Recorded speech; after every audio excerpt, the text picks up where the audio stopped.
Hello दोस्तों, कैसे हैं आप सब।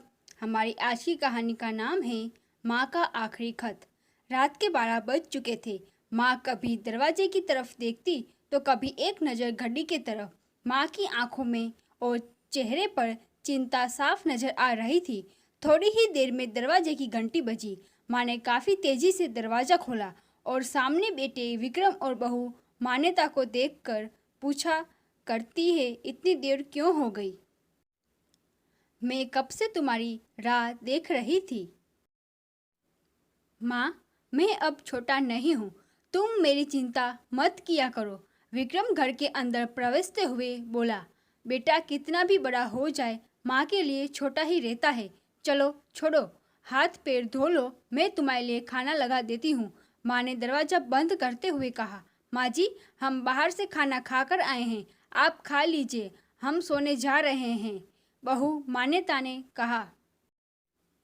लेकिन मैंने तो तुम लोगों की मनपसंद खीर बनाई है, आओ थोड़ी थोड़ी खा लो। माँ, तुझे एक बार में समझ में नहीं आता क्या।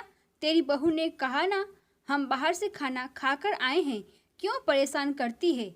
जा तू खीर खा ले और सो जा, और हमें भी शांति से सोने दे। माँ अकेले कैसे खीर खा सकती थी, और उसे बिना खाए नींद भी कैसे आ सकती थी, क्योंकि बेटे के इंतजार में उसने भी कुछ नहीं खाया था। वह किचन में गई, एक गिलास पानी पिया और अपने रूम में चली गई।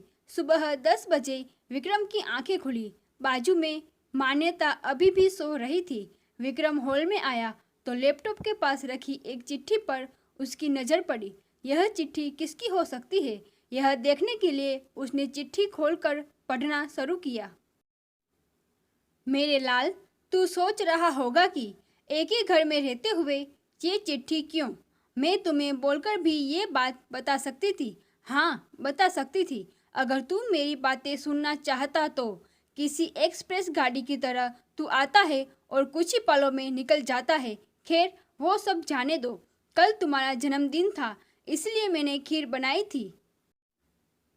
सोचा कम से कम आज के दिन साथ में बैठकर खाना खाएंगे। मगर मैं ये बात भूल गई थी कि मेरा बेटा बड़ा हो चुका है, तो अपने दोस्तों के साथ पार्टी करके खाना खाकर आया। चलो, मुझे इस बात की खुशी ही हुई। मेरी दवाइयाँ ख़त्म हो गई है। मैंने कुछ दिनों पहले तुम्हें दवाई की एक चिट्ठी भी दी थी। अगर वक्त मिले तो वह दवाई मुझे लाकर देना, मुझे थोड़ी राहत हो जाएगी।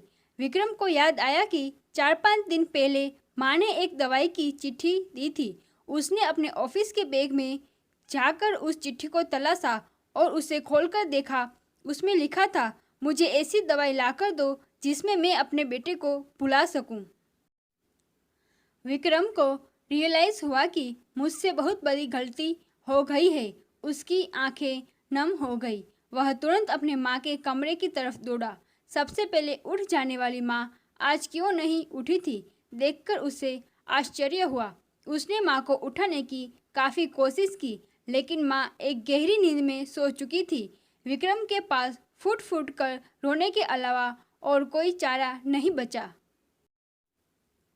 यह कहने की ज़रूरत नहीं है कि माँ बाप जीवन में कितने मूल्यवान हैं। उनके रहते हुए ही उनकी सेवा करो, उनसे प्यार करो। वह चले जाएंगे तो कुछ नहीं कर पाओगे। आशा करती हूँ कि आपको ये कहानी पसंद आई होगी। धन्यवाद।